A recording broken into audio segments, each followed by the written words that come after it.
Hey y'all, we are going to do, if I can open it, 13.3. Let me flip my laptop around. Okay, let me hide this. So, how zoomed in? Okay, 13.3. This is factoring trinomials.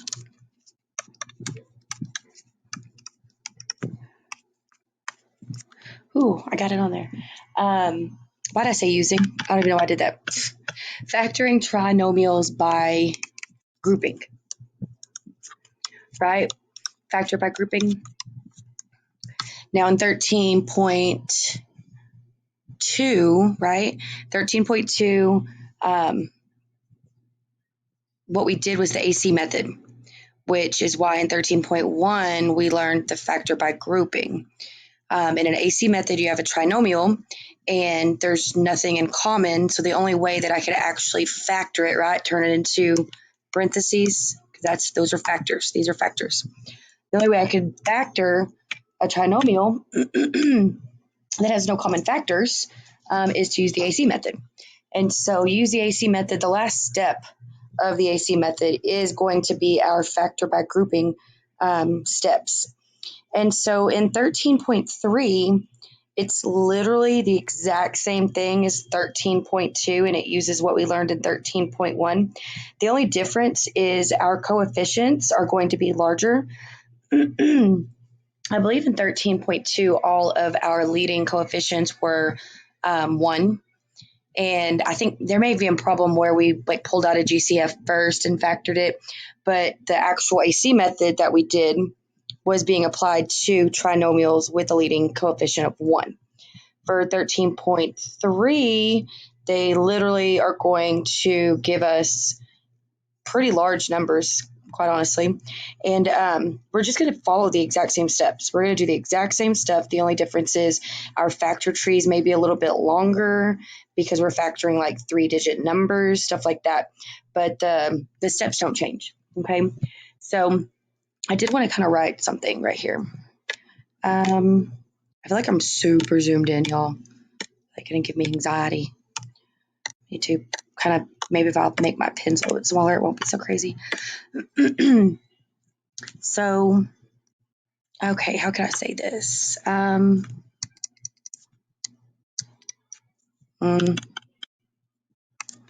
So factor by grouping. This happens when we have 4 terms, right?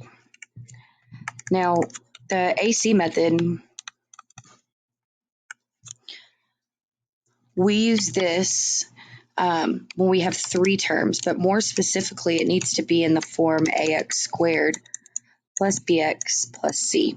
It's very important, y'all, that you understand that leading term, the variable needs to have a degree of 2, right? So it's a trinomial and it's degree 2.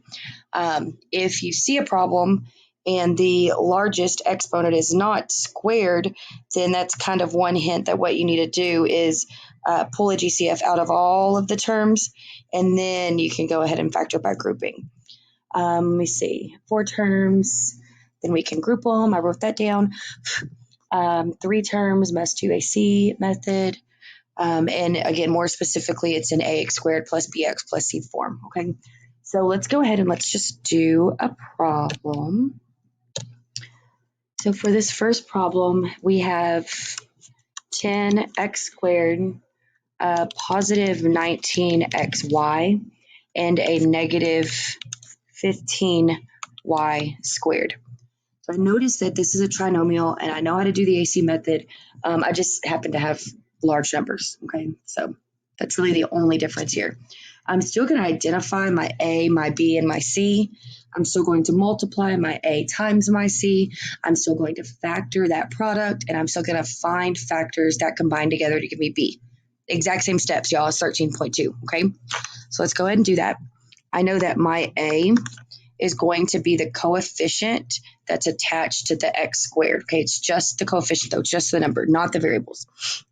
And so my A is 10, my B is 19, my C is a negative 15. The AC method means to take A, multiply it by C. That would be 10 multiplied to 15. 10 times 15 is 150. Signs are different, so it's negative.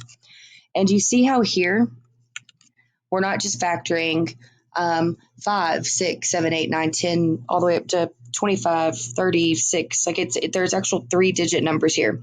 So you will need to make sure that you have your calculator, just because it's very easy to skip some factors and like literally not mean to. It's definitely what I would do on accident. You always want to start with the fact that 1 and the number is going to be a factor of whatever number, because there's sometimes in the problems that'll actually be what combines to be your B. That sentence had a bunch of B's in it. And so you never want to just skip to a larger number, okay? You always want to start with 1. And if I do 1 times what equals 150? It's 1 times 150, right? And so when your calculator, you type in 150 divided by 2, what you get is 75. Still using your calculator, 150 divided by 3 is going to give you 50. 150 divided by 4, I get a decimal, so that does not get written here, right? It's just the ones that are whole numbers. And then I know that if I do 150 divided by 5, what I get is 30. And then if I do 150 divided by 6, what I get is 25. 150 divided by 7, it's a decimal. By 8, it's a decimal. 9, it's a decimal. 150 divided by 10, well, that's 15. And I know that that works out because that's actually the math I did right there, right? So those are all my factors, right? 11, 12, 13, 14, they're going to give me decimals. I would end up back here at 15, and there's no reason to write these list of factors the other way, okay? Just this one time is suffice. So what we're going to do is we notice that our product of A and C is a negative 150. This means that in order to have multiplied 2 terms together and my answer equaling a negative number means that one of them had to be negative, right? Those signs had to be different. So what we want to do is look at these pairs of factors and decide which ones, if one of them were made negative, would combine together to give me a 19. If you look at the 1 and 150, I'm not getting to 19 with that, right? Like they don't have a difference of 19. 2 and 75 also do not have a difference of 19. Similarly, 3 and 50 do not. 5 and 30, they have a difference of 25. That's not 19. When I get to 6 and 25, what I mean by they have a difference of 19 is I'm going to kind of do the most simplest math in my head. I'm going to take the largest number and I'm going to subtract the smallest number, just mental math, right? I know that if I do 30 minus 5, I get 25. That's not 19, right? If I do 25 minus 6, I do get 19. So they do have a difference of 19. I just need to pay attention now and make sure that I appropriately apply which one has a negative and which one's going to be positive, because the combination of the two has to equal a positive B, right? A positive 19. So if my 25 was negative, I would say signs are different, subtract, you get 19, keep the sign of the larger, that would be a negative 19, right? So that didn't work. But if my 6 is negative, if I actually look at these right here and I say, okay, these signs are different, subtract, right? 25 minus 6, that would be 19. Keep the sign of the larger. The largest number is 25, which means it's a positive 19. And yes, that does equal my B. So y'all, these are the two. Right, like that's the pair of factors. I totally stuttered there. That is going to be my pair of factors that combine to give me my B. So I'm going to use them to expand the B term, so that mathematically I'm not changing this trinomial, but I have the ability to write it with 4 terms, which means now I can factor by grouping. Okay. So we're quite literally just going to rewrite the trinomial using these 2 new factors as my B term, okay? So my first term remains the same. My B is going to be expanded with those two terms right there, paying very close attention to the sign that goes with that term. And whenever we write them, we need to make sure that we understand it's the B that we're rewriting, right? That 19xy. So whenever we write our -6, we cannot forget these variables right here. Okay, they came from 19xy. I'm just rewriting it. The variables are included. And then I have a positive 25. Don't forget your variables. And then lastly, I have my C term, right, which is 15y squared. Okay, so there we go. I now have 4 terms, right? Now is whenever I can actually do the grouping. So what I'm going to do is my grouping steps, which was to split in front of that operation between the two terms, right? Like it's split evenly. Trying to go back to my normal color, blue, blue, blue. And then I'm only going to look at the left-hand side or the first 2 terms. And I'm going to pull their GCF, then I'm going to pull down the sign, then I'm going to pull their GCF, and then lastly, I'm going to write my 2 factors, okay? So left-hand side, the only thing that both of those numbers have in common is a 2. Do they both have x's? Yes. Which one has the smallest exponent? That's just x to the first. Do they both have y's? No. Okay, here we divide. 10 divided by 2 is 5. Signs are the same, so it's positive. X squared divided by x, that's an exponent rule, and it tells me to keep and subtract. And then if you move over to that second term, I have 6 divided by 2 is 3. Signs are different, so it's negative. X divided by x goes to 1. And then y divided by no y, you still have a y. Then we're going to close. We're going to bring this sign down, whatever's there. We're going to look at just the coefficients and the variables, and we're going to try to see what they have in common on the second 2 terms, right? The right-hand side. 25 and 15 share a common factor of 5. Both of them do not have an x, but both of them do have a y to the first power. That is the only thing I can write for their GCF. I'm going to open up the parentheses, and here I'm going to divide. So 25 divided by 5 is 5. Signs are the same, so it's positive. Now I'm going to kind of start combining some steps, y'all, okay? Just slightly here and there. Just sprinkle it in there. X, y divided by y. My y's go to 1, right? They cancel. The only thing that remains is my x, right? Now if you do 15 divided by 5, you get 3. Signs are different, so it's negative. We do y squared divided by y. Exponent rule says keep and subtract. Okay, so here's where I kind of do like that little check. I've got 2 parentheses within both of these terms, and I need to make sure that they match completely. Coefficient, sign, operation, every single thing. And they do. They completely match. So all I need to do, because they match, I can write that parenthesis down once, and I can cross out the other one. Now I just open up a new set of parentheses, and what's remaining that I've put squiggles underneath, that is going to, both of them, go into a parenthesis together. So both of those factors, when you multiply them and you use FOIL, you will get back to that original trinomial. Okay, so the only difference here, y'all, is just that my coefficients are larger. My leading coefficient, right, my A, is not a 1 or a 2 or 3. Like it's exponentially larger than that.